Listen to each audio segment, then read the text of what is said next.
Anyway,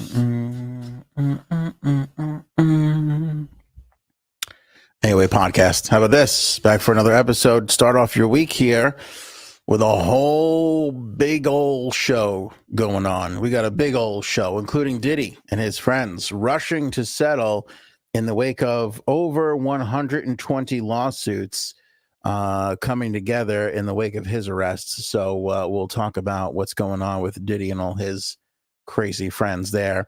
Vice President Kamala Harris is on a media tour as we come into about a month or so away from the election. Thank God it's almost over. I can't take it anymore. We're in the home stretch. We're almost there. Al Pacino died. He's alive now, but he died for a little while. It's being described as a near-death experience, but his words were, "I had no pulse. I died." And wait till you hear what he has to say about the afterlife. It's kind of crazy. It might be a little demoralizing, actually. Might be a little depressing. So make sure you got your antidepressants with you. Ron Desantis and Hurricane Milton as it readies to hit with the Florida coastline, coming up as a Category 5 hurricane. We'll give you the latest and also share a little skirmish between the Biden-Harris administration and Governor DeSantis. Plus, there's a movement for the Menendez Brothers to be released from prison. Of those you remember the 90s. You'll remember this trial where these two brothers killed their parents, and now there's a big push, a Kim Kardashian booty-sized push to get them out of prison, and Kim's involved. Speaking of Kim, her ex-husband is about to become somebody else's ex-husband because Kanye's latest marriage is on the rocks.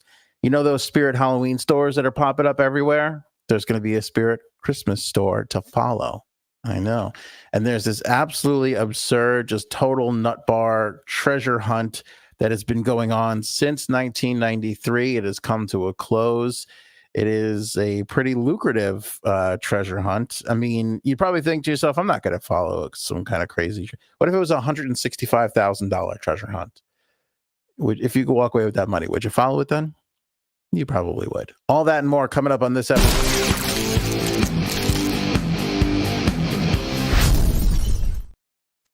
Love starting the week with you guys here. Let's start off with number one enemy of the people right now, Sean P. Diddy Puff Daddy Combs.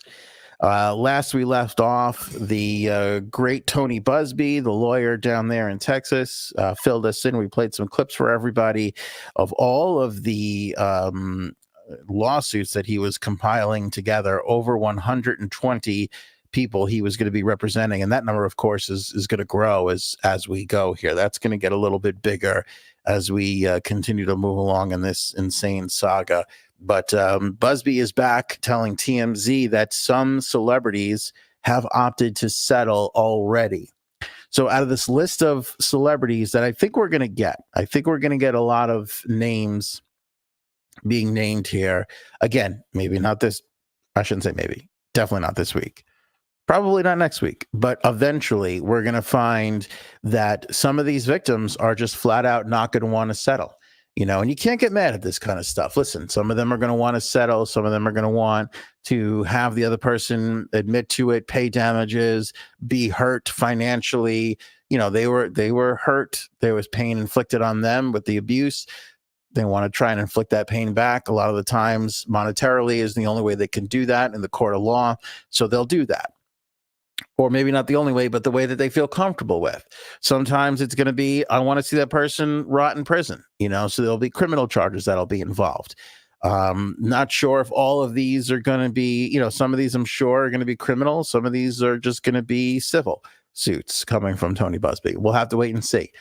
Every victim is going to be different. You got to respect what every victim wants to do. Some of these victims probably don't want to be outed in their own personal lives as being somebody who is part of a sexual abuse or a trafficking system. So they're going to want to settle. And Tony Busby says people are rushing to settle. In a quote here to the Daily Mail, he said, quote, "Every single case, especially cases like this, because it's in the best interest of the victim, we attempt to resolve the matters without filing a public lawsuit. And we've done that already with a handful of individuals, many of which you've heard of before." So again, some of these celebrities are probably going to wind up eking their way out of this and not being named because the people that they abused don't want to be outed themselves. So some of these cases have been settled already.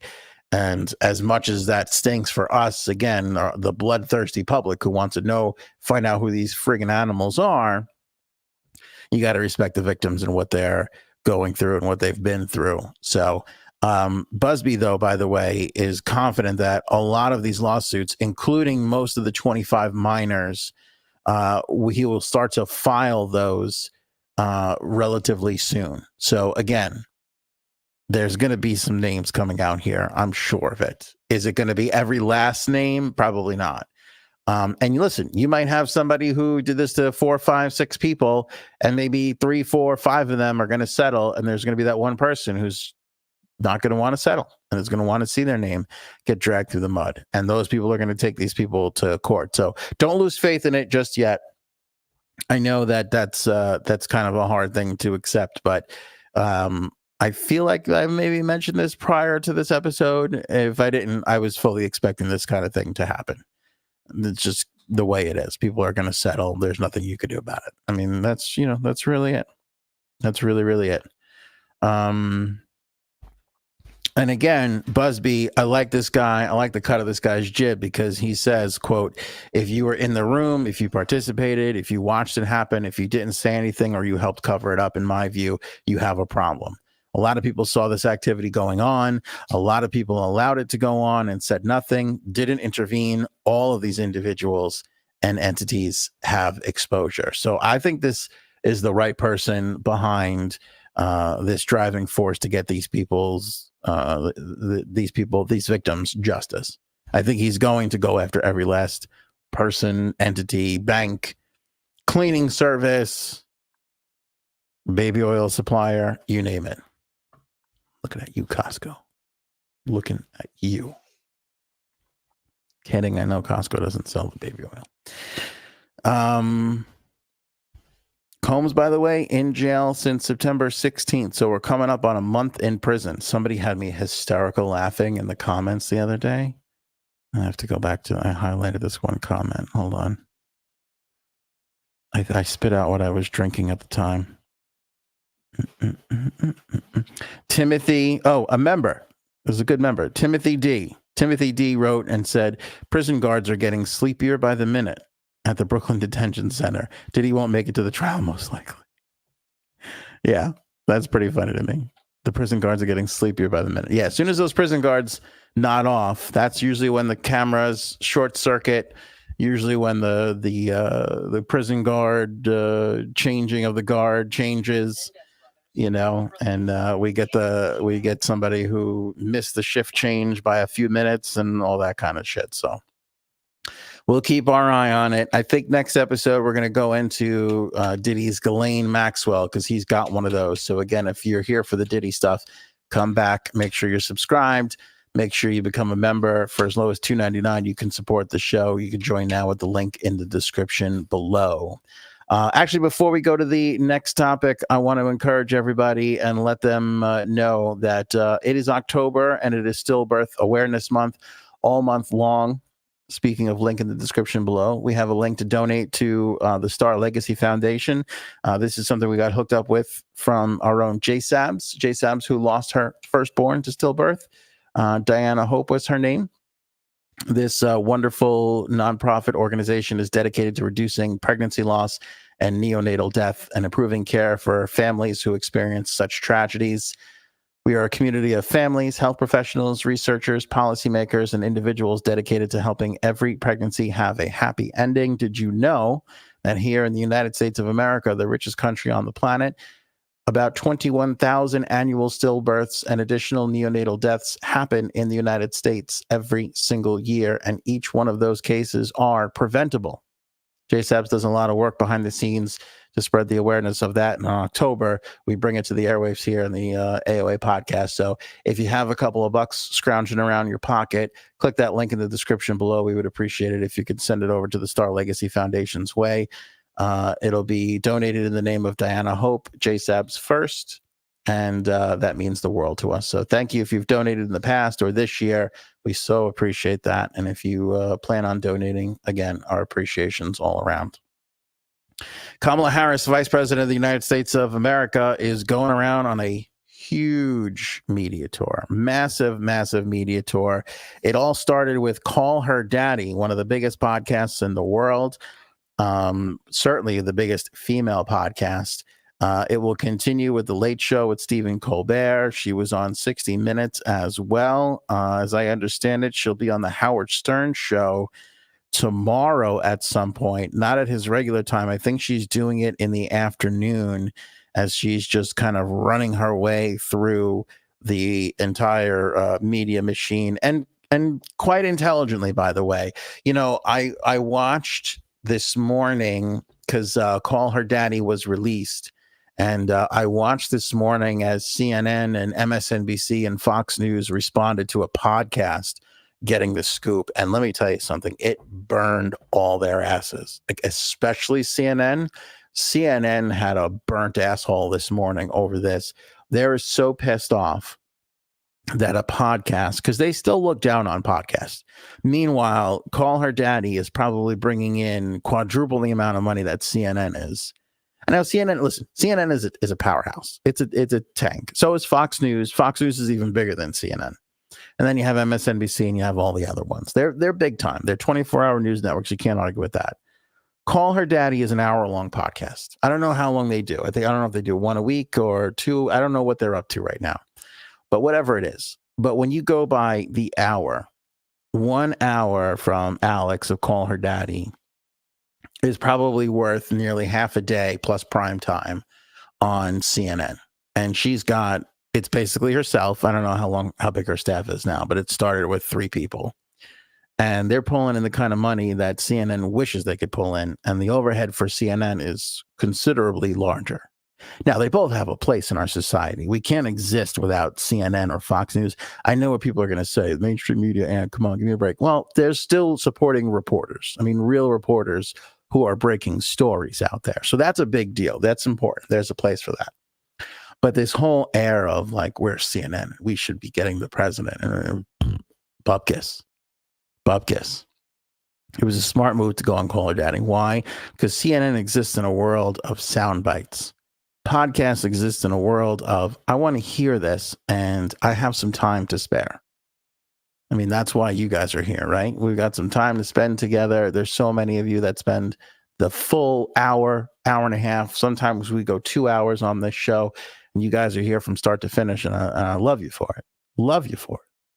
And that's what is so great about a podcast. There's no start time. There's no stop time. There's no commercial. I mean, I know there's commercial breaks inserted, but it's just inevitably better. It's the next step. So if you're a politician, and we've seen Donald Trump do this too. He's gone on podcasts too. If you're a politician and you want to have these meaningful conversations, podcasts are where they're happening. You're not going to get this on CNN. And not for nothing, but what is stopping CNN from giving up an hour to do these things? Stop doing the TV thing. Stop doing the stupid town hall stuff. Stop doing the thing where they sit on the other side of the desk and you pound them with questions and don't let them answer. And then you go to the studio audience, then you go to a Twitter. Stop. You can do a podcast version of an interview too. There's a couple of problems with that. One, you won't allow it because you got to take a commercial break every 15 minutes, which you should stop doing that. Because if you had the president for an hour, or the vice president, or a presidential candidate, you should be able to sell that as a sponsorship.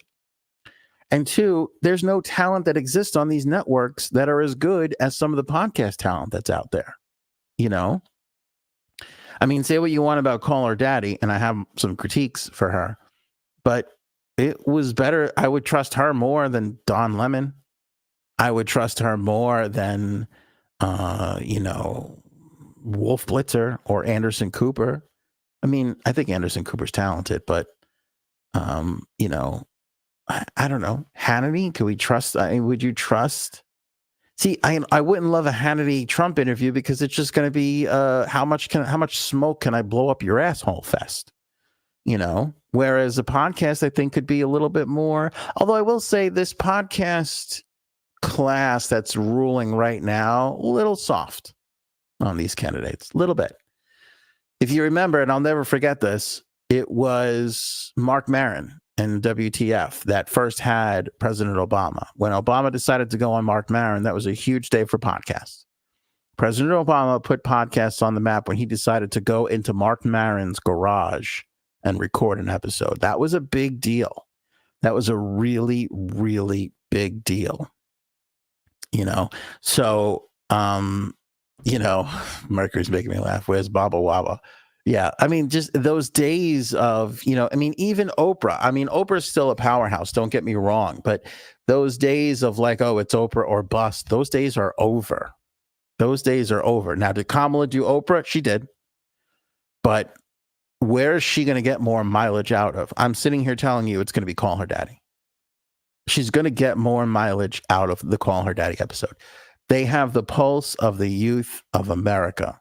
Not only the youth, but the people who want to be the youth of America, i.e. 40-year-olds, if in case that wasn't clear to everybody else. Here I go. Paul saying it better than I can, which is not rare. Podcasts seem more authentic in a way. You know what? They are more authentic. They are really more authentic. Because most of the time you get to the point of a podcast because people no longer give a shit. I turned down a bunch of jobs just to do this because I don't care anymore. I don't want to fucking make somebody else money. I just want to do this the way I want to do it. I don't want to sit in a room and go, well, we think if you just said this every quarter hour, shove that up your ass. I can't be bothered anymore. I sit here and rag my mind out to come up with creative things just so you could be like, why don't you fucking mention the weather half? Blow me. I can't be bothered with you. I can't take you serious anymore. So that's why I walked away from all that stuff.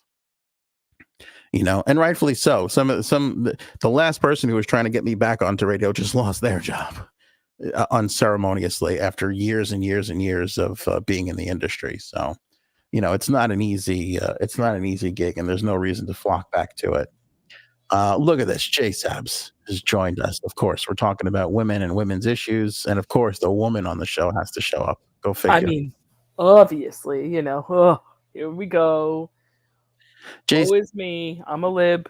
I know you listen to most podcasts besides this one. Do you listen to Call Her Daddy? This one, yes. Go ahead. Do you listen to Call Her Daddy? I do. You do? Did you hear Kamala Harris this morning? I did not hear it yet because, like some of us, we had to work today, Anthony. I don't know about you. Got it. Well, I was up very early. I listened at like 7 o'clock in the morning. I was up very early listening. Yeah, I was not up that early yet. Are you going to give it a listen? I am. I'm surprised. Well, not really. I'm not really surprised she chose that. But I think it just shows you how how far we've come. Is that a good way to say it? I don't know, because she's not doing mainstream media. She's going on a sort of like a tongue-in-cheek sort of podcast, I'd say. Alt media. Yeah. Exactly. So you were about to say you were surprised. And some of the people, and again, it depends on what outlet you look at now, but people are writing about this, and some people are saying it was really good. Some people are saying she shouldn't have gone political. Most of the people saying she shouldn't have gone political are the people in the Trump camp. But I'm not surprised by this because she made the interview mostly about what it's like to be a woman heading into this election. And which is okay. Yeah, and that's kind of her MO, right? She doesn't give a shit how men feel about dating. She cares about how women feel about dating, about relationships, about jobs, about, how they're treated in the workplace, and, right. All that's it's a woman's perspective podcast. Like, right.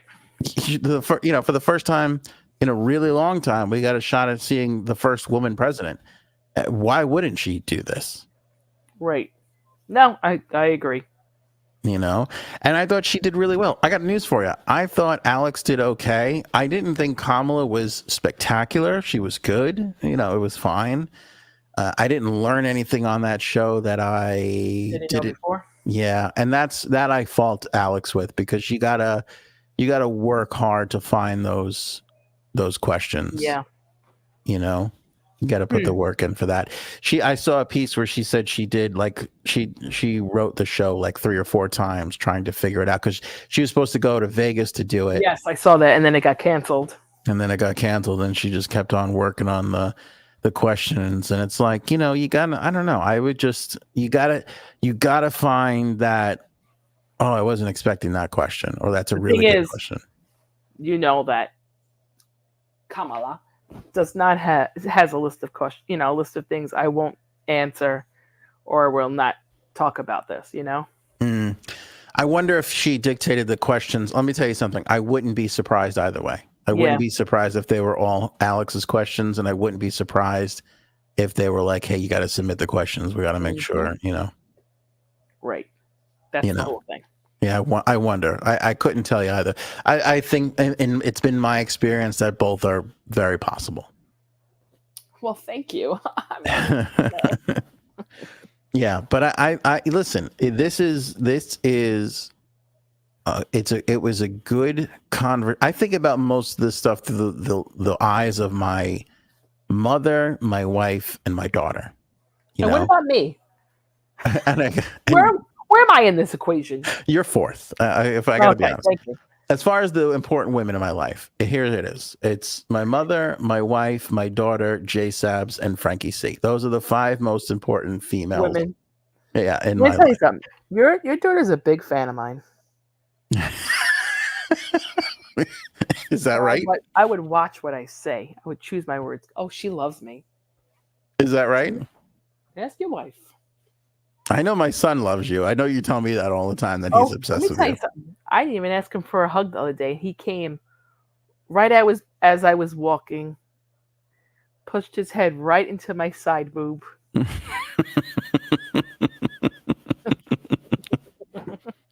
I was like, oh, what are you doing? And he's like, just giving you a hug, Aunt Janine. I was like, I know what you're doing. He knows how to work the side boob already? Skilled kid. Skilled. He is. Skilled kid. Very skilled. Yeah. But it was good though. I liked I like, you know, I wouldn't let my daughter listen to it yet, but if she was, you know, 18, you know, 16, 20, I would have told her she should listen to it. You know, it's important. I think it's important that women have that outlet, you know, and they have those conversations. And, you know, the one thing that they did say that struck me, and it's totally true, during Kavanaugh's, when Congress was grilling Kavanaugh, Kamala asked him if he could name any law that dictated a man's body, you know, and obviously he said no, you know. And she brought that back up to her. Alex asked her that basically. That was like, can you name a law that, you know, dictates what a man can do with his body? And the answer is no. And the fundamental, you know, thing to that, and it's so easy to ignore that or have it get lost in all the other issues that are wrapped up into this election. But it's the truth. I mean, and a woman, I'll leave this to you to answer. I mean, it must piss you off that we're here in this place where you literally cannot decide what you want to do with your body in certain states. I just don't know why the government gets to decide that. Right. I know Frankie C thinks I'm pro-life, but I'm pro-choice. You know that. Yes. But it's just weird to me. I know a lot of it has to do with religion, which I don't get the correlation between the two. I really don't. Well, the government, the 3 of them together. Yeah, let me mansplain this to you. Oh, okay. Here's how it comes into play. Typically the conservatives can't get elected without the religious right. You know, because they share a lot of the same values. So this has become a Republican conservative issue of being pro-life, because then they lock in those evangelical Christian votes. Right. And so that's kind of how those two got tangled up, because really, though, the Republicans should be on the opposite side of it because they believe in less government. Right. You know, like that's their whole thing: less taxes, less regulations. So I don't know why they would want laws over women's bodies. It should be the opposite. They should be the ones fighting for pro-choice. But instead, to get elected where they are getting elected in the counties where they're getting elected in, they have to be part of the religious right. Now, Donald Trump has pointed out that you need to have exceptions. And basically what he is saying is nobody should have to do this, period, because you can't get elected being on the side of pro-life instead of pro-choice. But he knows that his base is on the pro-life side, so he's trying to play both sides of the fence. Right, which I get why he's doing that, though. But I could see, that's the thing that I don't believe in. I don't believe that you could be fully, like, I don't think Frank is fully Democrat. And if he is, he's a pure idiot. No, I'm just kidding. No, Frank has voted for Republicans before. He said he voted for McCain. He said that. No, I mean like the supposed belief for each side. I don't think you could be that one-sided. Like, I don't think that he actually believes everything that the Democrats are for. I don't think anyone can. I don't think anybody can either. So, but like Donald Trump is right, though. You need to say that to get that vote, even if he doesn't. I don't think he believes in it. I don't. Well, I don't think he believes in it either. But the problem is he put the 3 justices in place who made this move. So he knew it was coming. He knew it was possible. Which, again, it's to get the votes. But why though? Why? Right. But he could have nominated people that were slightly less conservative that would not have made this move, and he didn't. Well, that's on him. It sure is, and I wonder if it's going to cost him this election. But it seems to me that it doesn't. I mean, at least publicly, it doesn't appear to be bothering the conservative women out there. You know, I mean, like I said, I don't understand why it has to be.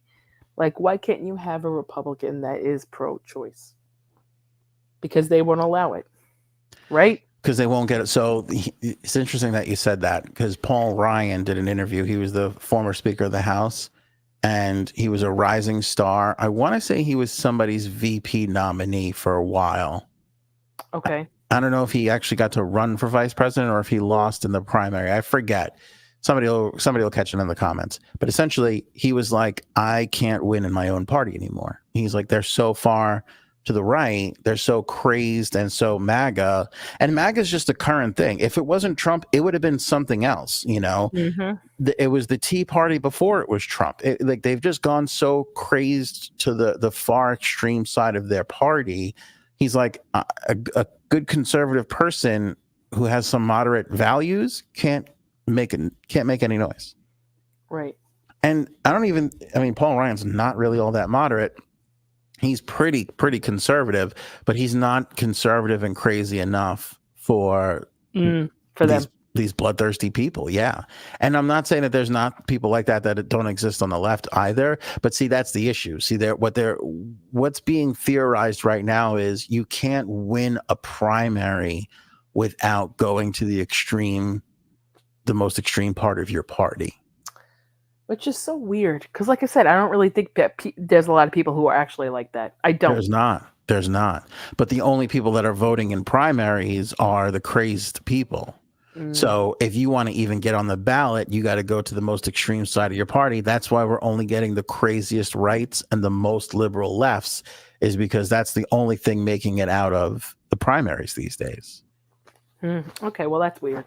It's very strange. It's really not that great. That's why I don't do politics. It's exhausting. But on Call Her Daddy, they brought up one of the cases. I don't know if you remember this young lady who died trying to get an abortion. Did you hear about this? No. Which I think her name was Lisa something. I forget her name. Forgive me. It's been a long day and I've been drinking since 10 a.m. But how come? Just because it's Monday. Yeah. She went to go. She had a baby boy at home. Had a friend come over, watch it. She had just gotten an apartment. She was going to nursing school. Like, she was really, she wasn't like she was in trouble and turning her life around, but She was building her life, and just moved into a new apartment and was making the whole way, single mom, all that stuff.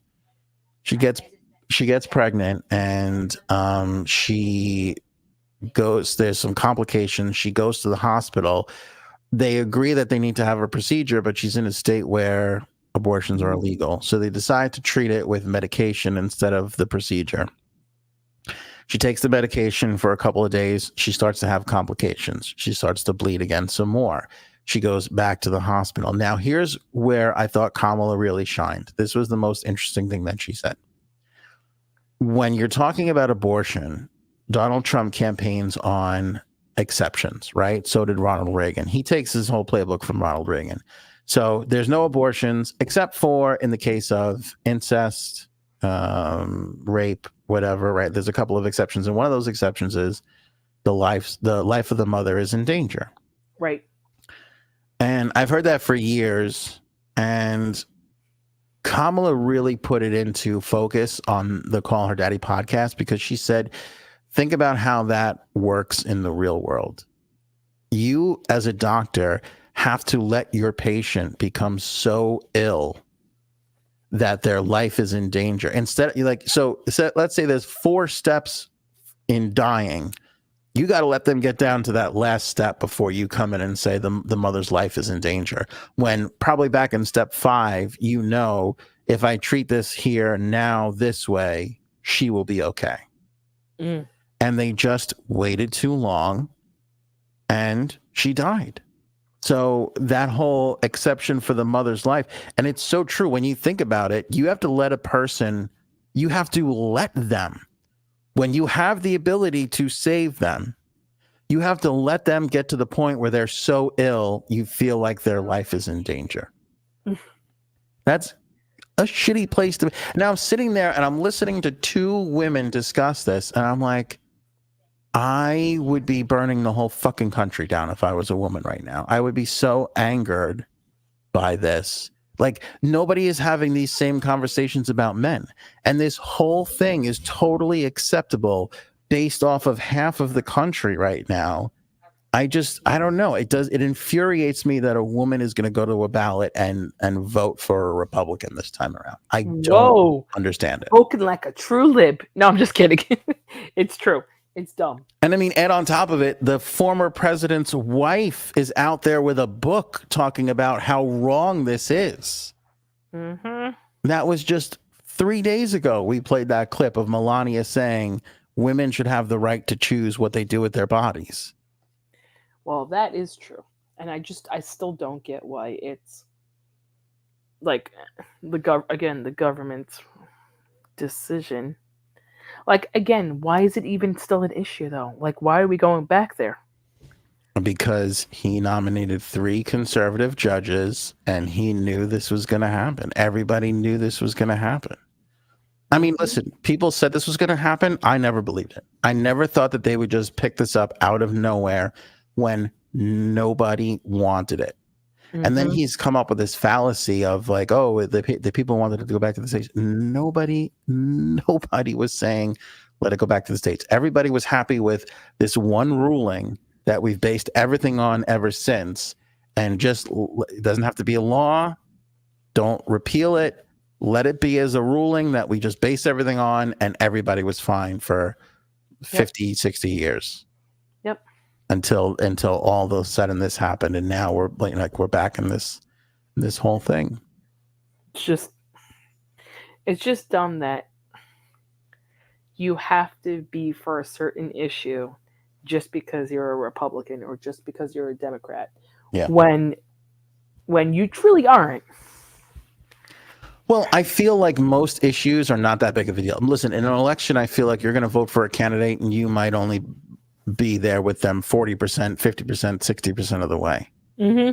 This one, I feel like, is such a big deal, and yet we have half the country that doesn't seem to care about it, and I'm just dumbfounded. I can't quite wrap my head around that. I just can't understand how people could overlook that one for all the other stuff that they're going to gain out of voting for a Republican when, listen, if a man overlooks that, I get it. They're just being a dumb man. which is redundant, right? They're just being a man. For a woman to be like, yeah, I'm going to vote for Trump because I don't really care. They might be past the point of abortions or anything, but it's like you got to have daughters, nieces, cousins, young cousins. I mean, this could be anybody. But even it's not even the point that you can get an abortion. It's the point that one sex has a set of restrictions on them and the other sex doesn't. And that doesn't sit well with me. Mm-hmm. And I'm not even the sex that has the restrictions. It's a man's world, baby. It really seems crazy to me. It is true. It's just, I don't get it. But then I do get it because it's all for politics. Like, that part doesn't make sense to me. Yeah. So Kamala pointed that out. It's one of those things where you've heard it a million times, but until somebody puts it into perspective for you, you're like, oh, yeah, that is kind of shitty to have somebody just sit there and rot till they get to the point where they're like, oh, they're not going to make it unless we do this. Stupid. And then she died. And then she didn't even make it. So there's a 6-year-old boy somewhere in Alabama now that's, it's going to grow up motherless because of this whole decision. Yeah, I just don't get it. So, that was the Call Her Daddy piece. 40 minutes. I thought it was good. I thought it could have been better. I thought Kamala could have been better. You know what the thing with Kamala is? I think she gets, maybe I'm just the one who does this, but you look at the last, listen, Biden was a, dear God, get us out of the pandemic vote. So you look at the last great Democrat, which is Obama, and he was so fucking charismatic. He was such a wonderful orator. Whether you agreed with him or not, he could just speak and captivate people for hours. Right. And that's not her. No, I know. She's very even on a podcast, she was on a sex podcast, for lack of a better term. She was. And it was still buttoned up, and you could tell speechwriters polished off these lines that she's delivering. Oh. She's just so rehearsed, and it's so, I don't know. And then I saw her on 60 Minutes, and I thought they really gave her a hard time on 60 Minutes, which is good. Oh, really? Yeah, I want her to have a hard time. I want her to have to fight through those things. That's what you should have to go through to be the president of the United States. But it's a real double standard when you look at what we let Trump get away with versus what they're letting her get away with. The standard is just utterly, utterly different, Right. He's out there hawking fucking watches and coins and acting like facts don't matter. And they're like, well, how are you going to exactly get this done? They're really drilling down on poor little Kamala. So you're going to vote for Kamala is what you're saying. I'm not vote. I'm not saying. Oops, should we not tell the viewers that? Well, I'm choosing not to tell anybody who I vote for because I like to get back. I like to get back to a world where we don't share that every 5 minutes. I don't know how you're doing in your area, but in my area, there are flags popping up everywhere. It's 10-1 Trump over Kamala, but there's some Kamala flags going up, and the whole thing is annoying me on a daily basis. Oh, really? I just don't want to. I don't fucking care who you're voting for. I don't give a shit. Well, I don't care. Actually, I have to take a picture of it. Guy decorated his house for Halloween, and he has a Trump. It's a skeleton holding a Trump 2024 sign, but then there's something next to it that I have to stop and see what it is exactly because it's going to be good. It's like a little sign next to it, but you can't really. I have to stop. And his house always is decorated with Trump stuff, but this time he included the Halloween stuff too. So I'm curious. Yeah. I wonder what it is. I just just put Halloween decorations up. We don't need a fucking sign. I don't give a shit. I don't care. I want to look at skeletons on your lawn and witches and Frankenstein. I don't want to see a fucking political sign on your lawn. You sure? I really don't. I don't care. I just don't care. I don't want to know who you're voting for. So I'm not saying who I'm voting for, but I will. I will say this. I will say this, and I have no problem saying this. Between the abortion stuff and the January 6th stuff, it's tough. Oh, come on. You still think Trump was responsible for January 6th? if you have an hour and a half of your time and you can stop watching porn, It's watch gonna be tough. the documentary on Max called "Stopping the Steal." Just watch it. Did I watch this already, or is this a new one? It's a new one. Because It's I a new watched one, the one you told me to watch last year. 4 hours at the Capitol. Yes. Yeah, that was bad. That was bad. This one is better. This is 90 minutes. Honestly, it goes by like it's 30 minutes. But it is all the Trump staffers that worked for him.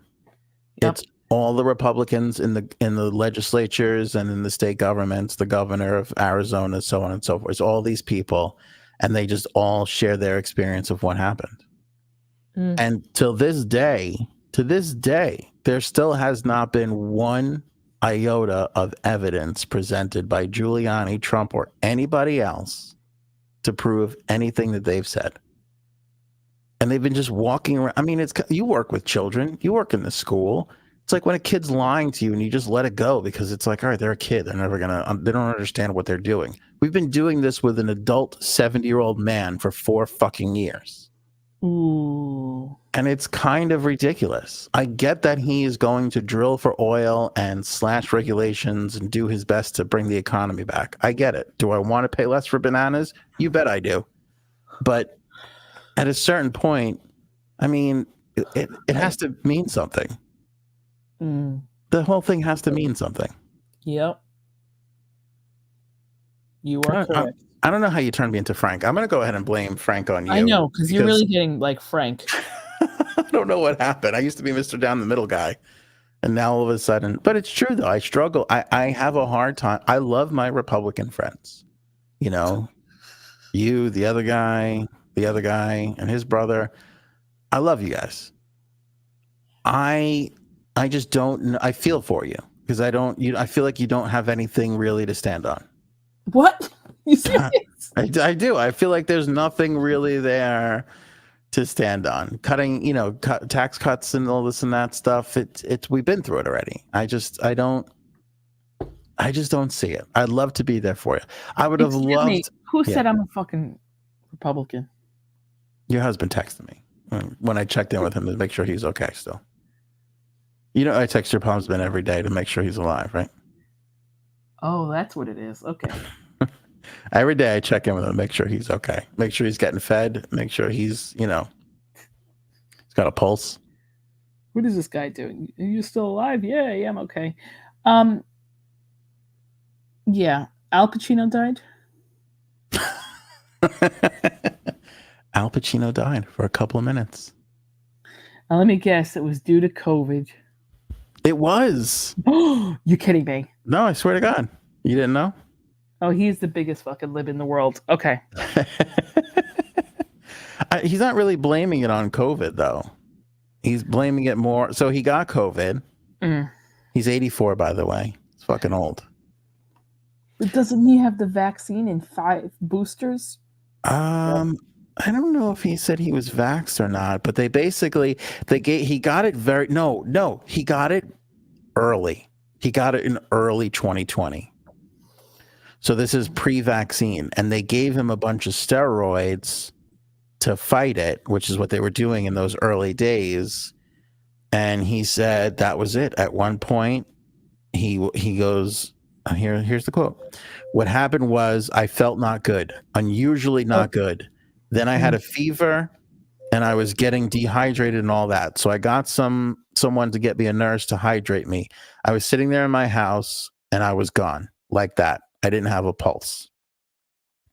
In a matter of minutes, they were there. The ambulance in front of my house. I had about 6 paramedics in that living room, and there were 2 doctors, and they had these outfits on that looked like they were from outer space or something. It was kind of shocking to open your eyes and see that everybody was around me, and they said, 'He's back. He's here.'" So when they asked him, if they're like, what did he see when he was, gone? Did he have any death experience or whatever? He says, "It actually did. I didn't see a white light or anything. There's nothing there." He goes, "It's just nothing. You're just nothing." Oh, he's lying because you definitely do see something. Go ahead. Do you think so? Yes. How many times have you died? I'd rather not say. Okay. Because then I don't want to hear, yeah, Janine, you're just dead inside. He said, I didn't see a white light or anything. There's nothing there. You're no more. You're gone. Wait, hold on. Speaking of coming from the dead, Frankie C, is that you? It's me. Now, I have a bone to pick here. Whose bone? Your bone. Oh, okay. I'm picking your bone. Have to be your bull. Yeah. I read the caption, Al Pacino died. Yes. And you make me flip out thinking Al Pacino died. Correct. What's the matter with you? He did die, though. He's not dead, though. He's not dead currently, but he came back. He did die. Yeah, but come on. You know what you did. Robin had a problem with me earlier, too. Good for you, Robin. I'm on your side. What the hell, man? Listen, that's the story. He died for a couple of minutes, and then they brought him back. Yeah, but Al Pacino died. Yes. Now, when I stand by that. When that actually happens, yes, the headline's going to say the same thing. No. What's it going to say? Passed away? Al Pacino dead at 84. 84? That's too soon. I know, it doesn't seem right, does it? No. But he's 84. Is he 84 now? If he was still dead, the headline would read, Al Pacino dead at 84. Yeah, but Al Pacino died is not cool. Al Pacino, listen, don't blame me. Blame the fine folks at YouTube, Facebook, and all the others that have a character limit on episode titles. Oh, don't character limit me. It's the truth. Look at the size of the rundown on the side of the screen. You couldn't put another couple of words in there. Al Pacino died in 2020, or Al Pacino died of COVID for 2 minutes, or whatever it was. Almost died. I'm sorry. Almost? The word almost. But that's not true, because he was dead. He said, there's nothing, no more, you're gone. He's confirmed dead. Yeah. How long was he dead? Couple minutes, he said. Couple minutes. And he saw nothing, he said? He said, the quote is, I didn't see white light or anything. There's nothing there, no more, you're gone. End quote. Oh, boy. Well, he was coming back. He came back. It was only 2 minutes. Wasn't dead for a day. True. Had I had 10 more characters to play with, I would have wrote, but he's back. Didn't have that. Thanks a lot, YouTube. Come on now. Quit jerking us around here. It's the truth. It's not the truth.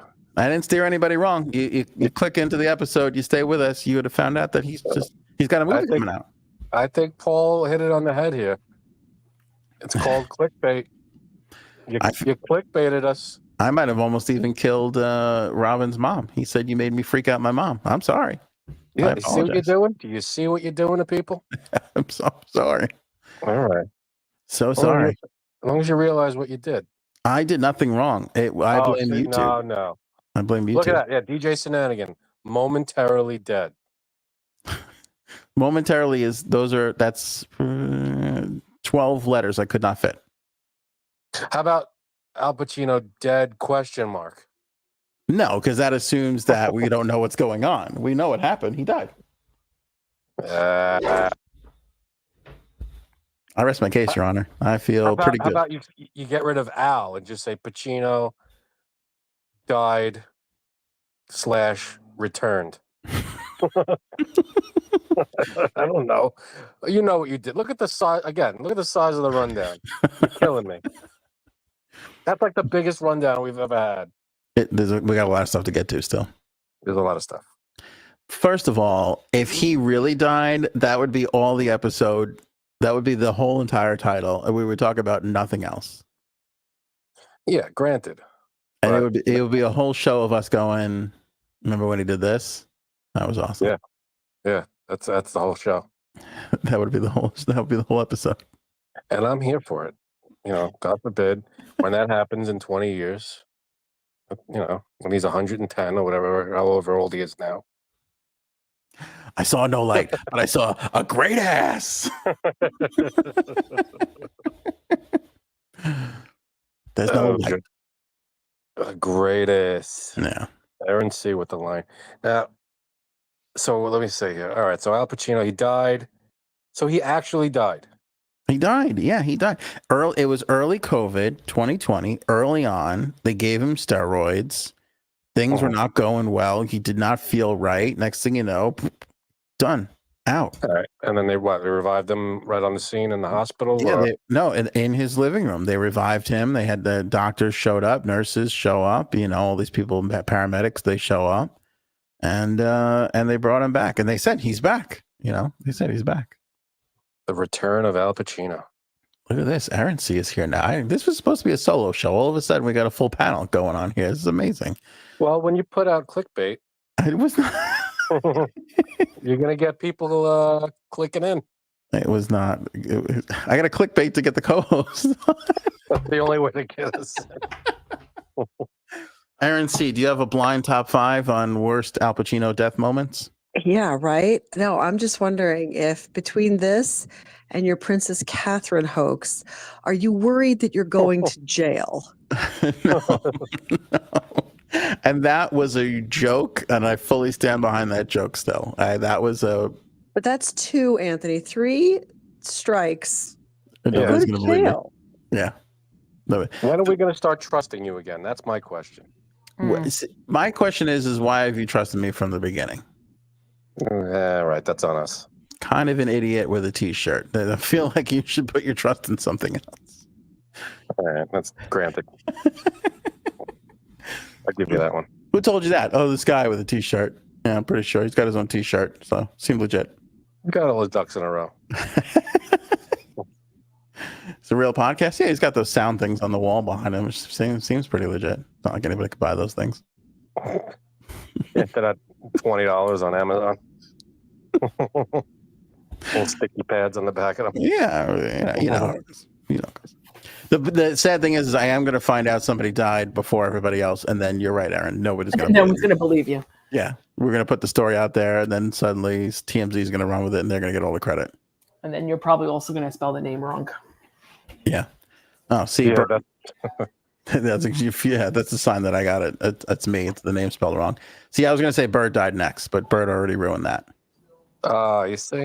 Yeah. I'm glad she ruined it. Now you can't do it, and clickbait us back into the episode. I know. This is not my fault. If you got to blame somebody, you can blame Al Pacino, his doctors. I will not.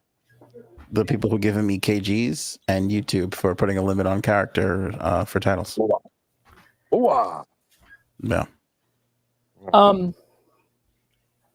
I know you already talked about it, but I have something to say about Diddy, and I can't hold back. So I've been wanting to say it all day. Go ahead. We'll go to DeSantis and Hurricane Milton next. What do you got on Diddy?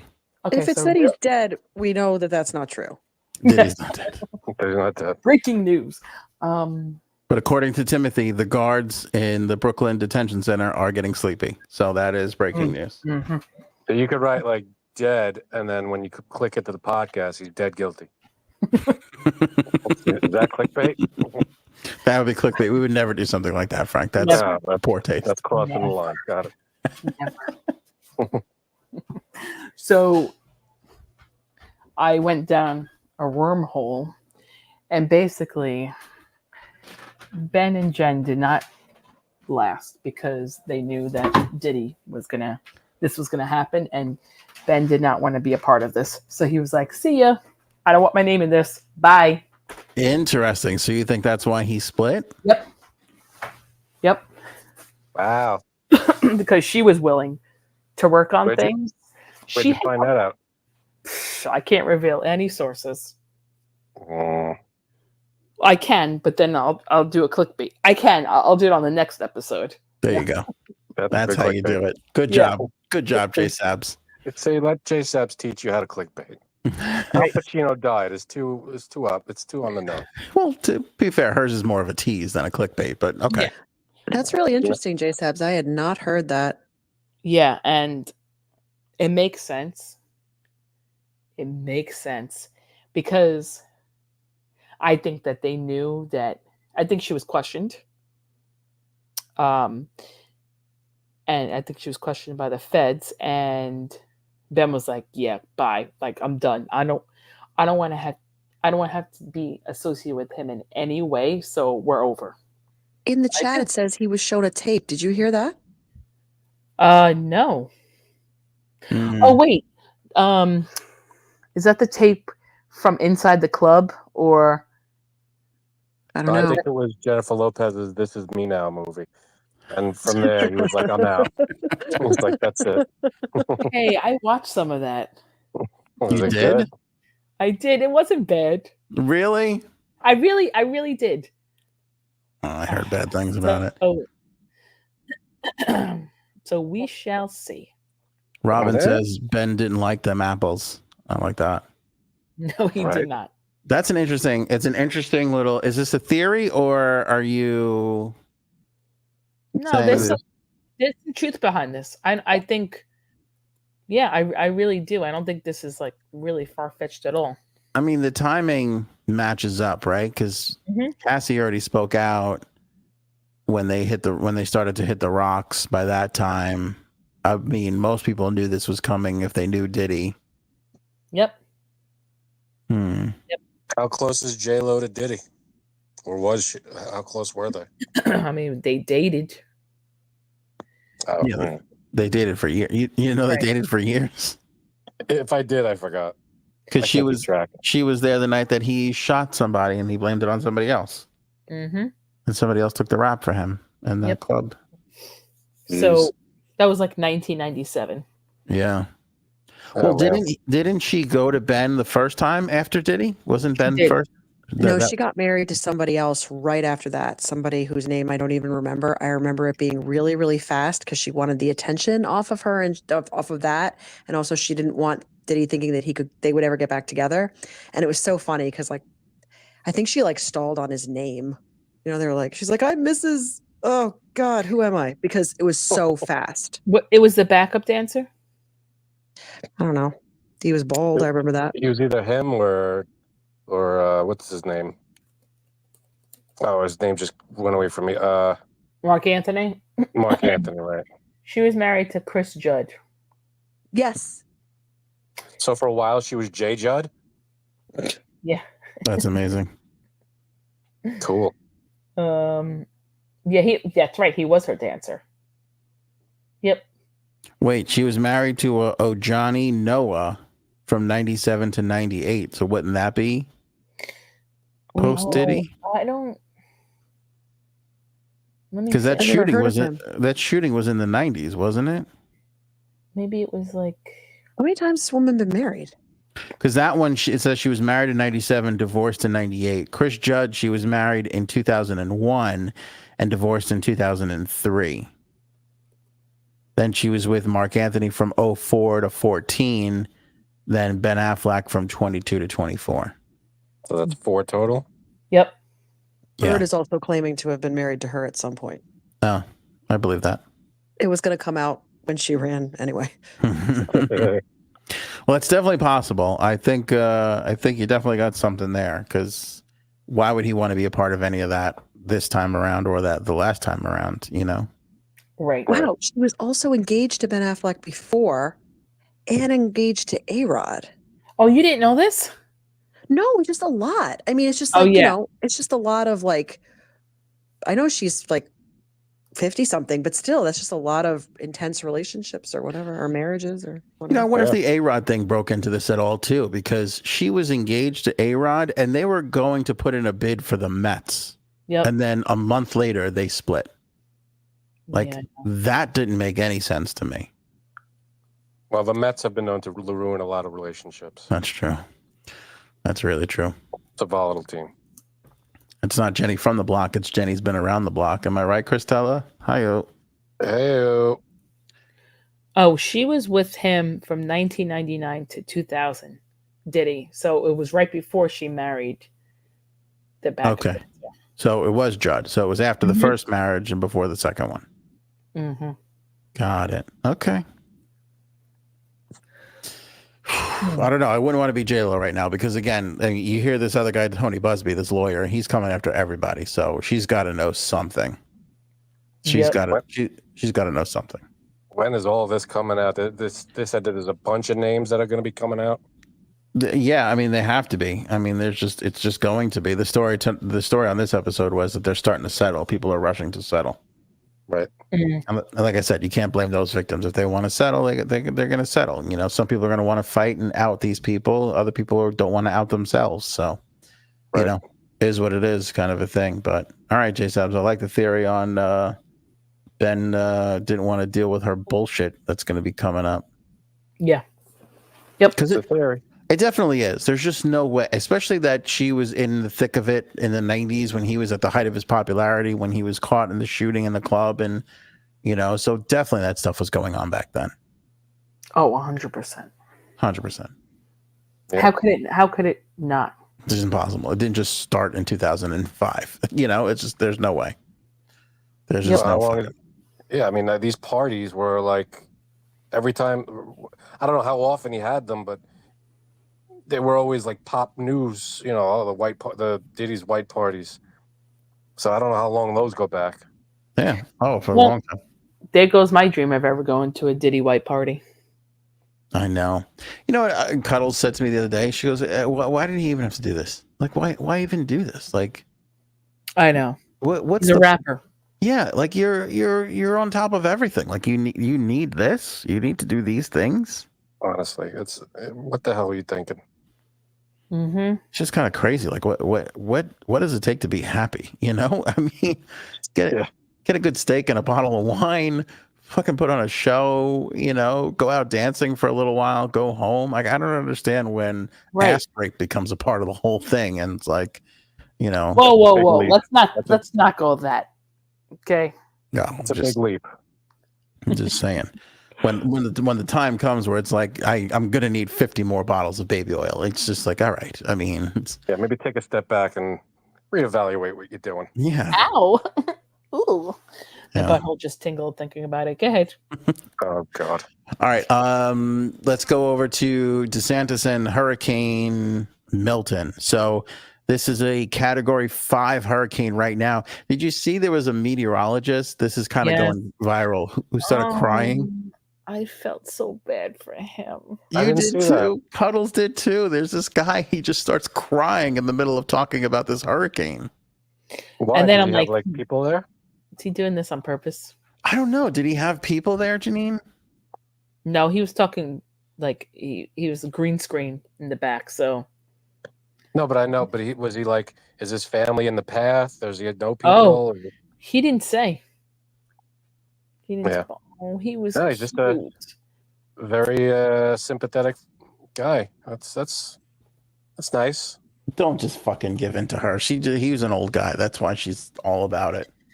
Oh, you know me so well. She's look at this balding old man. He's Let so me tell you adorable. something.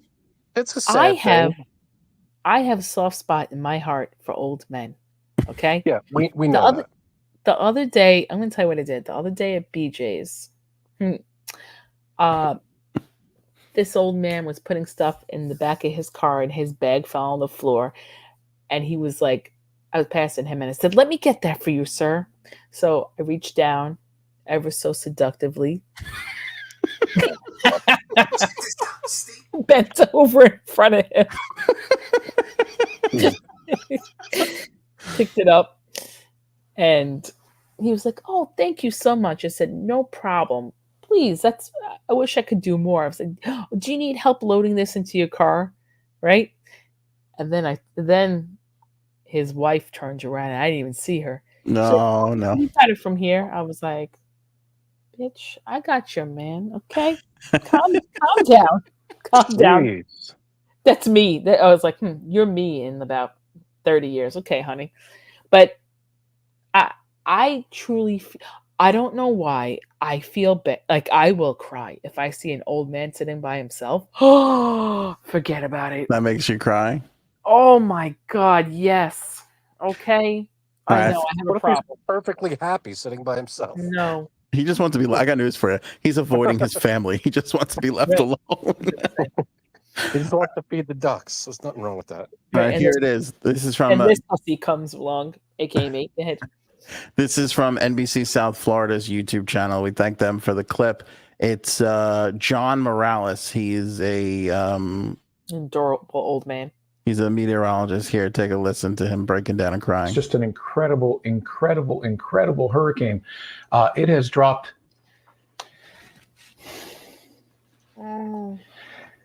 It has dropped 50 millibars in 10 hours. I apologize. This is just horrific. When What the fuck is he talking? What's 50 millibars? Nobody knows what he's talking about. You don't And he's understand so that? emotional over it. You don't get the millibars thing? No, I have no idea. But it's a huge fucking hurricane. I know And that. after the one that just hit, it's gonna be it's a problem. Listen, it's a bit. Listen, I've teared up over the Islanders before. We could all admit there's times where we go a little overboard, and All this right, guy so cut won't. this guy some slack. No slack will be cut for him or me.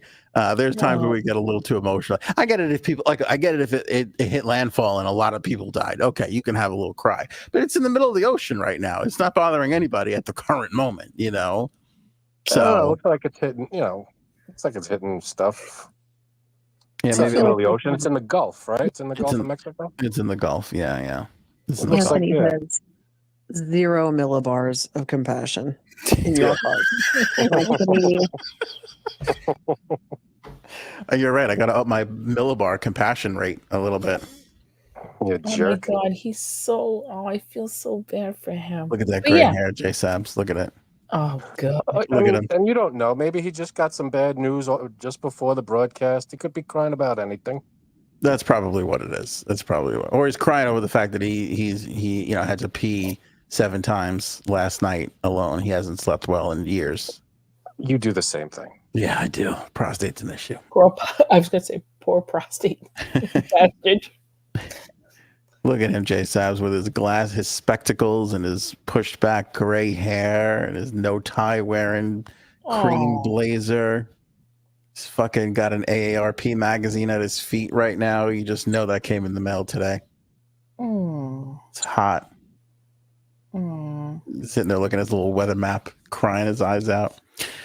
Anyway, there's a little faux pas going on too, because Kamala Harris and the Biden-Harris administration have reached out several times to Florida Governor Ron DeSantis, who refuses to pick up the phone, What and an asshole. and then had the balls. A gubernatorial aide finally answered NBC and says Kamala was trying to reach out and we didn't answer.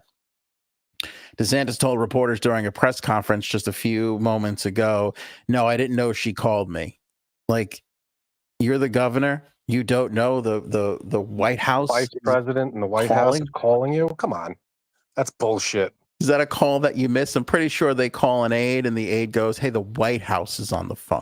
I don't think that's something where they go, "Can we call you back?" Because we're busy at the moment. And they forget to tell you.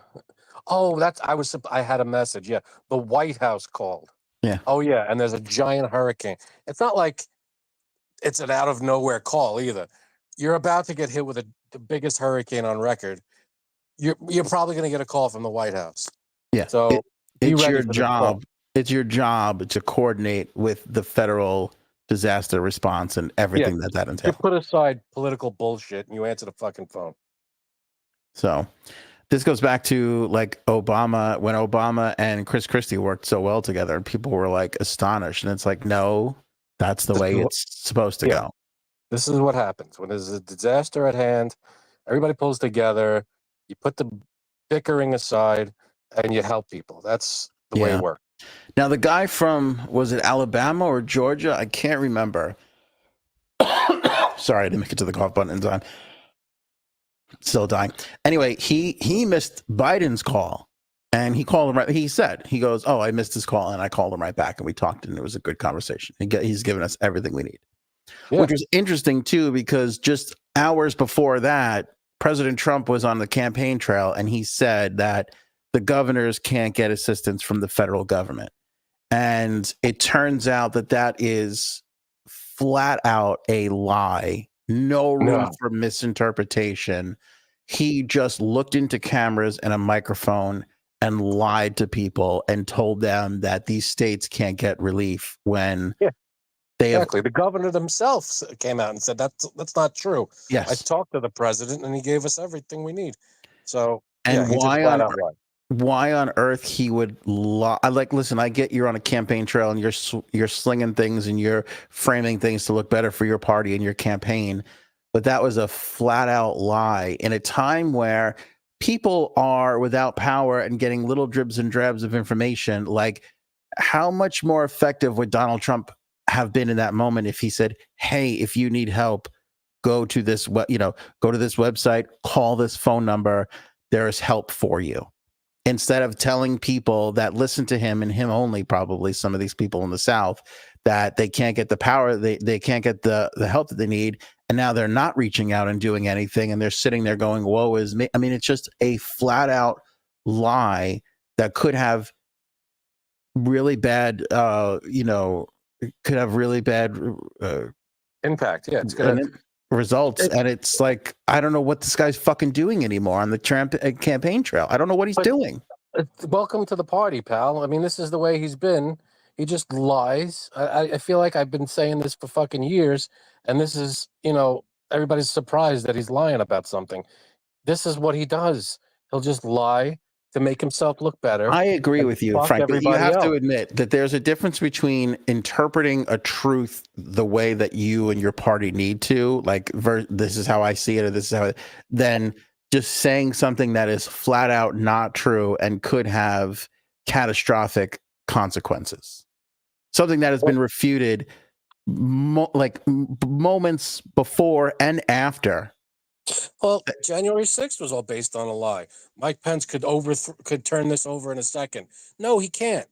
And he would have. It's against the law for him to not certify the election when he had to. So the reason people stormed the Capitol and were like, hang Mike Pence, was based on a lie. Yeah, that's true. So he just does this, and it doesn't matter the consequences. Yeah. And I have to reiterate this. FEMA is not broke. FEMA is not sending funds to immigrants.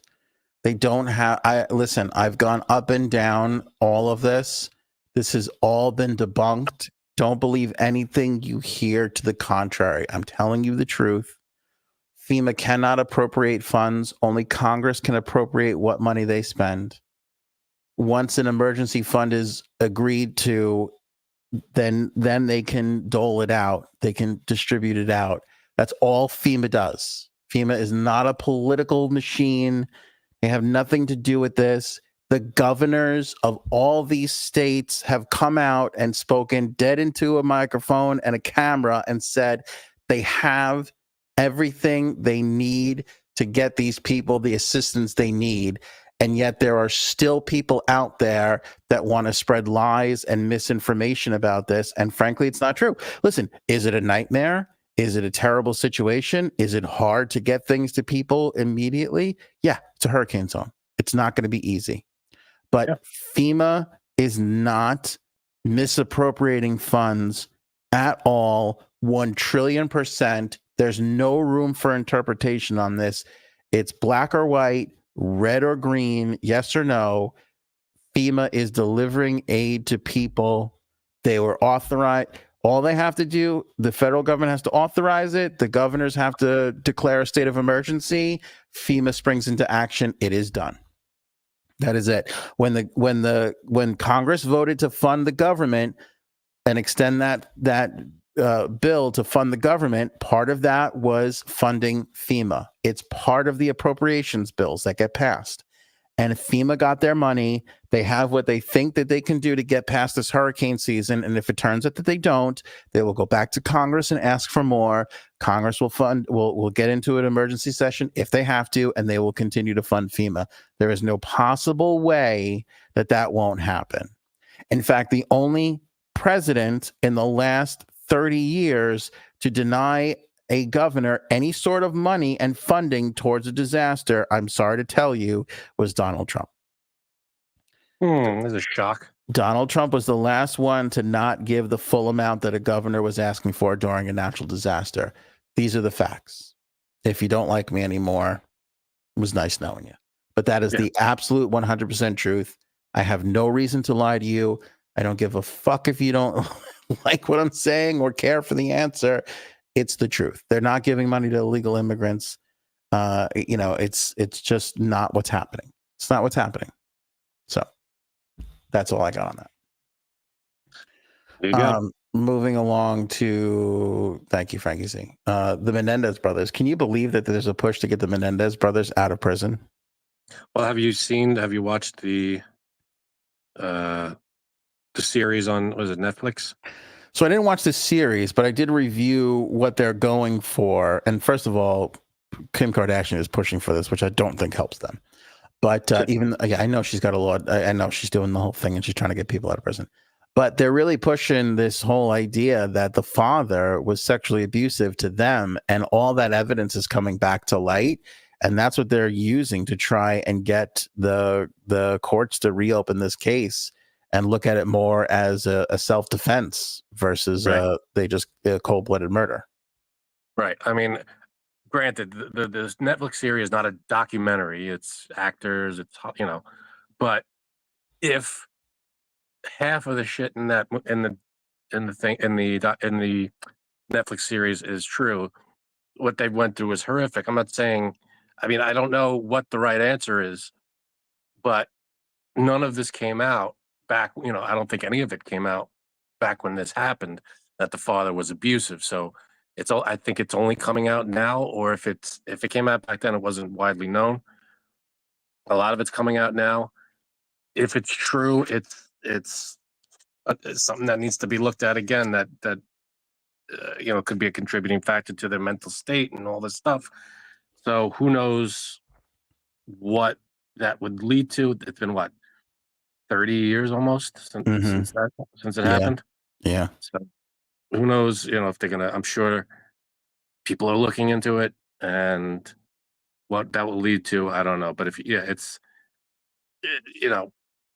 what happened in the show was true. It's disgusting and terrible. So who knows what this will lead to? I did see a journal entry from one of the brothers that was writing to, or not a journal entry, a letter. They were writing to a cousin or another family member or something, and they were saying how oh, my dad is at it again, or this or that. And it wasn't more than that. It was just basically that. And it was really, oh, here, Diane, see, Menendez case, a letter to cousin stating abuse was never brought forward in original case. Oh, see, I didn't see exactly that. I saw a letter that was one of the brothers to the cousin that was my dad's at it again. Right. And that was never brought to, maybe that's what she was trying to say, Diane. Thank you. And that was never brought into the original case. And I also think we're in a place now where we believe victims a bit more than we did 30 years ago. Right. When you look back at the mass amounts of abuse that went on in religions and people's private homes and things like that, you didn't really tend to think that stuff happened back then. Where now it's hey, that dad was abusing that kid. You're kind of it's possible. Yeah.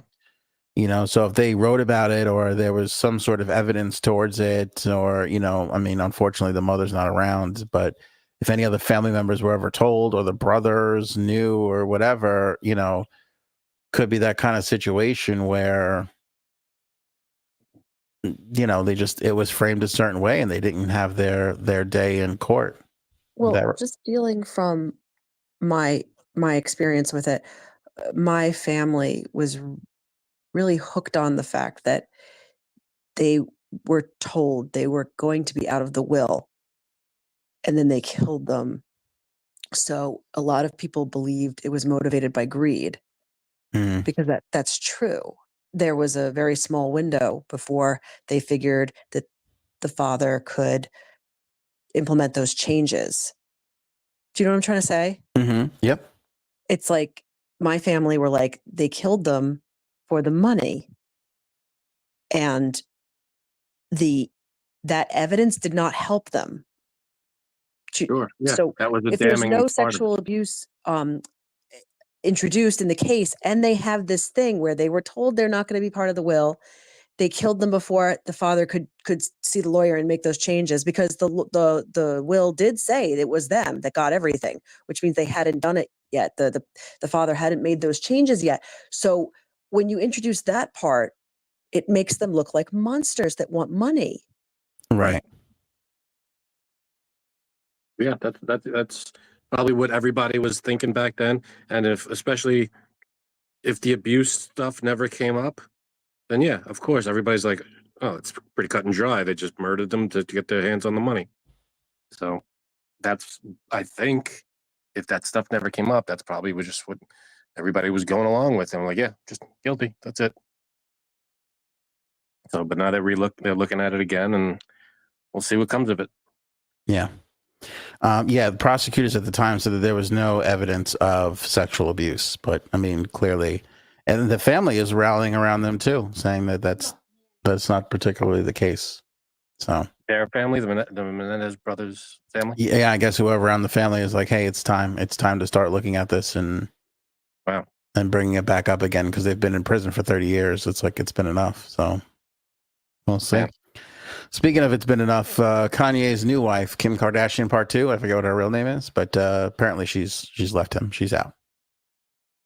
Oh, you mean the relationship with the guy that said slavery was a choice and very anti-Jewish people? They mean that didn't work out? Yes, apparently not into Nazis. This Bianca Censori's, whatever. That sounds something like that.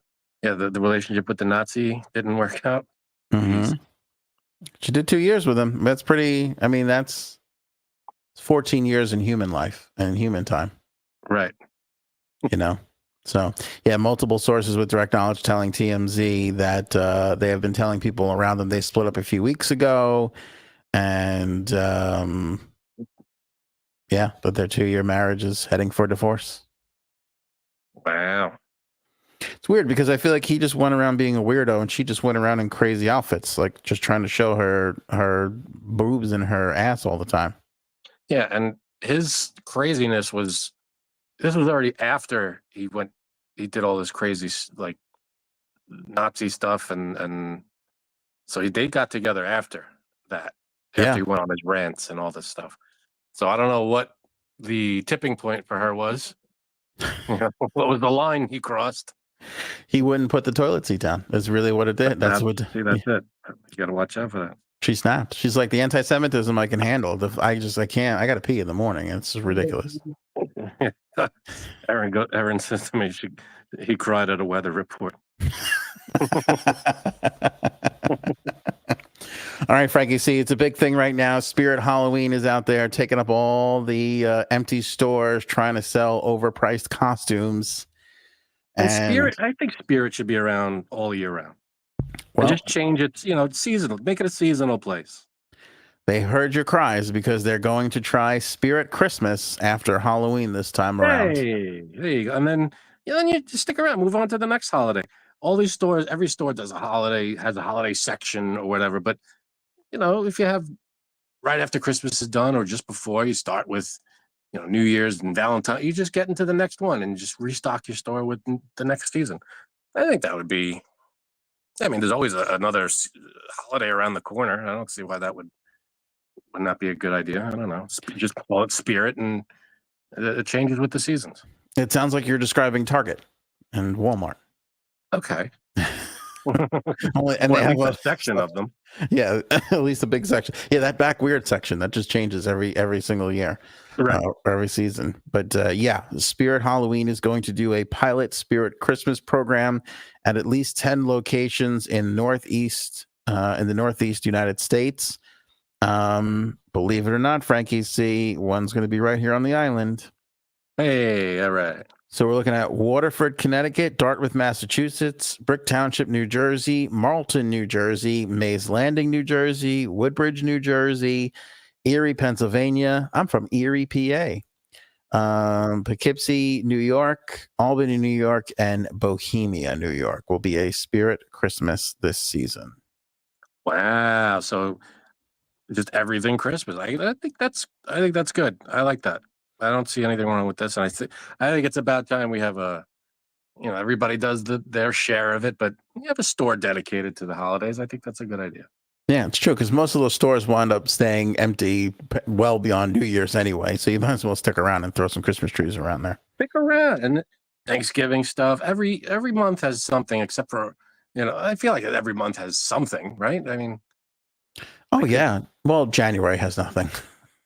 January, you got New Year's Day, and then New Year's got Martin Luther King. We're not decorating the house for Martin Luther King, though. I'd love to do that. Yeah, August. I don't know if August has anything. August doesn't. No, because Labor Day is September, technically. Unless there's a religious holiday I'm not thinking of. I'm sure there's something. I don't know. But who knows? But there's always something around the corner, is my point. So what do we have? Well, February, you got Valentine's Day. March, you got St. Pat's. April, Patrick's Day, Easter. Memorial Day, 4th of June is Flag Day? I don't know. What you got in June? Yeah, there's some stuff. Father's Day, Mother's Day. Yeah, you got a lot of stuff. Yeah, that's true. Spirit Christmas will have a meet and greet with Santa Claus, offering free digital photos from November 29th to December 24th. Hey, that's nice. By the way, let me tell you something. You want to know about bad? You want to hear about bad economy and inflation? Take a guess how much a kid's costume is at Spirit Halloween. I'll go one further. My daughter wants to be a sorceress. So sorceress. You're talking about a 7-year-old girl. It is a dress-like thing with a little like fairy, like see-through cape thing. Has a wand and a purse, where they hold the spells. Okay. How much do you think that costume is? I will say $39.99. That's a good guess. Wouldn't you think that would be appropriate? I even think that's a little high, but sure. $69.99. Oh, and guess what? You're buying it. Yeah. So we go to Spirit Halloween this weekend to go look at costumes, and I see the price of the costume, and I'm like, $69. You're fucking shitting me. So I didn't have Cuddles with me, so I go, we have to wait till Mommy is here to buy it. So next day, we're home now, and I'm like, let's look online. Let's look at Amazon, see what Amazon has.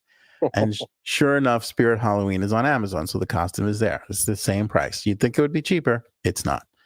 There are other sorcerers. Amazon sorcerer's costume. There was a few others, and so at first I got her to pick one of the other ones, and then I felt that because she was like, "Well, we got to get a wand, and it needs to have a bag and everything." And then she's like, "Dad, it might be too blue. It needs to be more purpley." So I go, "Okay, let's go back to the beginning, and you tell me the one that you really want." And as I was scrolling through, of course, the $69 one came up, and she goes, "That's the one, Dad. That's the one." I said, "Okay." So I got to buy it for her. So, of course you do. But $70 for a 7-year-old costume? That's gonna wear once. It's ridiculous. Does she have at least school stuff she could wear it to? And yeah, there's a school party and then there's Halloween, so she'll wear it twice. But that doesn't make you feel much better. One more time doesn't soften that blow. Yeah, that's not helping. All right. Right? Good luck with that. Fucking Spirit Halloween. Anyway, this last story, Frankie C, you're gonna love this one because you love National Treasure, right? I do love. That's a very, I feel like, underrated movie. That's a fun movie. Highly recommend. So there was this book called Sur la Trace de la Chute d'Or. I don't know what that means. On the Trail of the Golden Owl is essentially what it means. And so this book came out, and essentially it was a treasure hunt book where they leave you clues, and they had buried this owl made of gold and silver and diamonds. They buried it somewhere in 1993. And the challenge was based on this guy, Regis Hauser, Regis Hauser, who buried the statue himself, which was said to be worth around $165,000. To find it, participants had to solve 11 puzzles from the book, then find and resolve a 12th hidden puzzle, which led to a token, and the token revealed the location of the grand prize. Oh. We found out on Thursday that the token was unearthed. They have the token. They have the token. So the only thing next is for them to go where the token says to go get the golden owl. Cool. That's fun. 31 years later. I heard, I don't think it was this, but I heard of, there's another kind of thing that's similar to this, that a guy is somewhere in the Midwest, like somewhere like Colorado or Utah or something like that, buried a bunch of money or treasure or gold, whatever it was, and left clues. The guy has since, I think, passed away, but the clues are still out there, and people have gone and looked for it and they can't find it. I wonder if it's this. I don't remember a golden owl for this thing, but this sounds very similar. That people are looking for this thing, and they, there's all these videos on YouTube where they go to the location that is like the most that's probable, the most probable last clue, Right. And there's a lot of things, the clue says this and that, and you look around and there's a tree that looks like that and a rock that looks, there's a lot of similarities, and but people can't figure it out and they haven't found it yet. I wonder if it's this, but I don't know. It might be a similar thing or it might be the same thing, but this, hey, they found the coin. So I wonder who it was. Who found just. It sounds like you're describing the plot to City Slickers 1. That's what it sounds like to me. I think City Slickers was based off of it. No. Was it Curly's map? Is that what you're saying? That's right. No, but you want to know the truth? There's probably hundreds of these. I mean, people do this stuff all the time. Which is awesome. I think that's why don't you stuff. do this? You should be on. This sounds like something that you would be a part of, that you would want to do. I would, if I had the time to do that, sure. But I'm not gonna. What am I gonna stop? I have to work and you have to live. I'm not gonna stop my life for 3 months and go treasure hunting. Yeah, but I wouldn't be surprised if you were like, "Hey, I'm going on vacation. I'm taking 2 days to go to this part of the desert to go dig up some treasure." I would not. That would not surprise me. That would surprise me. Really? I don't know if I don't want to go to a desert. So, I mean, if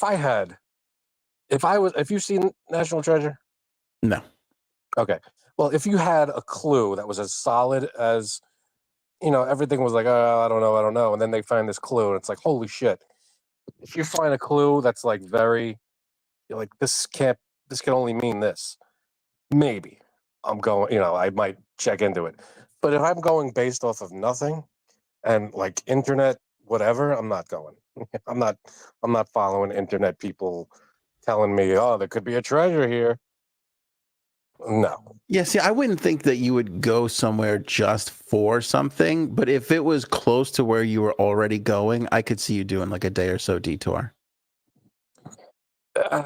Again, I'd have to really have some kind of confidence in the clue.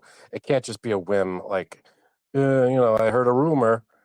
Like, I'd have to like trip over the clue, Well, look at this. All right, so Mountaintops says is it geocaching? Am I saying that right?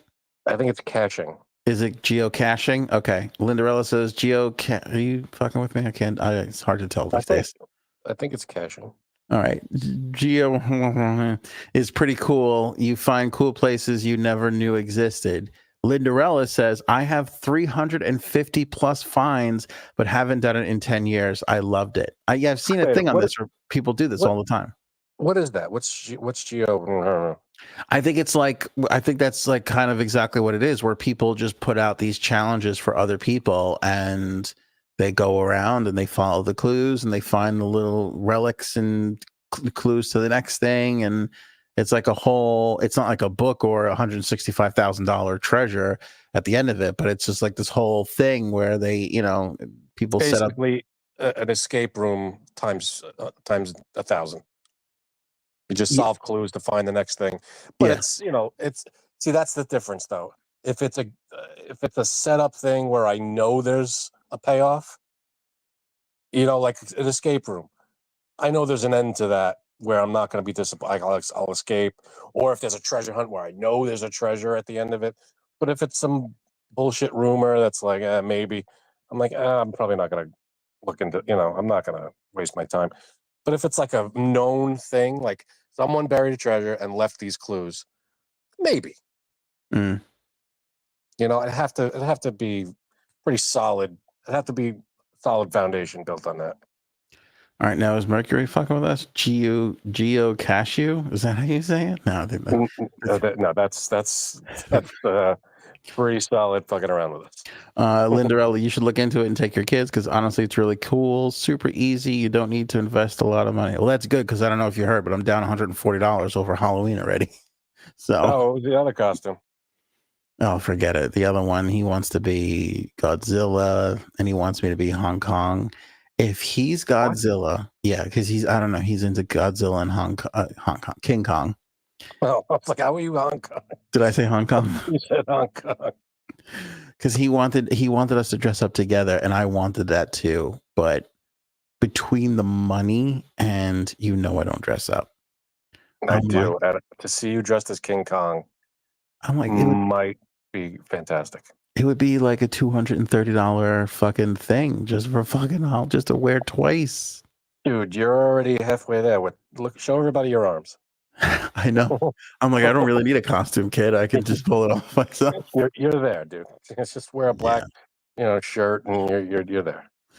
But I said to him, I go, I don't know if I can. I don't know if I can do it. And he was like, oh, it's all right, Dad. He's like, can I still get the axe if I decide to be King Kong? I'm like, are you picking Halloween costumes based off of toys to go along with it? And he's like, no, but yes, the answer was yes.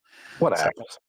Apparently, one of the later Godzilla versus King Kong movies, King Kong has an axe. I don't remember that one, but okay. Yeah. And he has they re-engineered his arm, so he wears like a yellow metal arm glove thing. It's like, yeah, they've gotten into. Godzilla glows pink now. He's had so much power. It's a whole thing. I feel like I've seen a lot of the Godzilla King Kong stuff, and I don't remember any axe or glowing glove or whatever the fuck you just said. Yeah, it's weird. I think your kid's messing with you. No, I've seen it because he made me watch. It's on Max now, the latest one. It's like it's a whole thing. Yeah, it's a whole fucking thing. But yeah, this geocaching, I don't know how to say it, but I've seen YouTube clips for people doing it, and they seem to be having a fucking blast. But I think, Lindarella, correct me if I'm wrong, I think you find the thing, but you leave it there so that other people could find it too. Oh, forget that. I think that's part of it. It's just a game. It's just about finding the clues, solving the clues, and then getting to the next thing. And there's an end to each individual trip and journey and shit like that, but it's not like you're coming away with an actual treasure or anything. Yeah, but do these things how far are you traveling for the next clue? Oh, I think some people try. Well, I guess it's all different stuff, right? Some people set it up so that it's in this one area, and other people set it up so that you got to travel through states to do it. It's all different levels. Mm-hmm. Well, that's pretty cool. Yeah. I mean, I don't know if I'm traveling state to state, how, because then at the end of it, all right, you solve the thing, but then you just go, all right, I guess we're going home now. Yeah. I guess you take a picture with it or something. I don't know. Lindarella says you log it. Some are very hard and some are a puzzle. Yeah, that's what they do. They kind of log that kind of stuff. That's interesting. Yeah, people have their, that's one of those things where it's like, would I do it? Probably never. But I love that people are out there doing it and having a good time with it. Yeah, no, that sounds cool. It sounds like a fun, because while you're doing it, you're camping or you're exploring. Yeah. So I'm sure while you're treasure hunting and digging and whatever, you're doing other things, and like Lindarella said, you're exploring new places and you're finding stuff. That could be cool. Like if I'm more like what it sounds like you're saying you are. If I could do that in one park, I would have a blast that day running around the park finding stuff. But I can't. Yeah. I can't get more. I'm too lazy to get more involved than that. Well, look, Lindarella said they have underwater ones. That's crazy. And I'm sure there are ones by your house. So they might have ones on Long Island. That's pretty cool. Yeah. Well, to be fair, I do this every single day with my television remote and my children. So every day they put that fucking thing somewhere else. I can't find it and I have to discover it. So. And how satisfied are you when you find that remote? I'm great. It's great. See how fun that could be. There have been nights, Frank, where I just go, fuck it, I'm going to read a book because I can't take it anymore. Hey, good book to read. The Is Oval. Oval, baby. Boom. There it is. Written by Erin C. herself. Available on Amazon. The link is in the description below. Get the hard copy right there that Anthony's holding, or download the digital copy today. Yes. Grab that while you can. That is a treasure. Neil confirming that there was a axe in the latest Godzilla movie. Diane, bless your heart, and buy costumes on Prime days, 20% off. Here's the problem with the Prime Day. They put that stupid Prime Day and what was it? Tomorrow and Wednesday. Oh, maybe, yeah, I can do it tomorrow.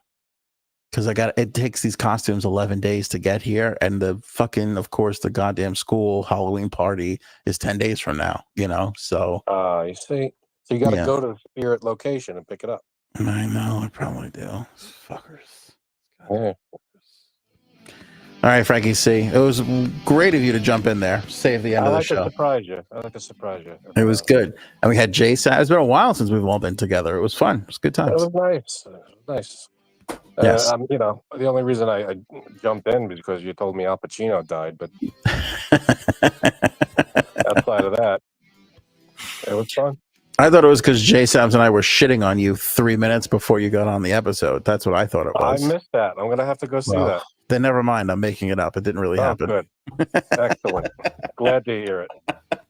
All right. Lindarello's going to work on an AOA travel national treasure game for us. So that'll be good. Sweet. So we got that going for us, which is nice. Other than that, we'll catch you guys on the Wednesday episode. It was an absolute pleasure hanging with you on this first episode of the week. And we'll catch you guys next time around. See ya. Go ahead. Show me potato salad.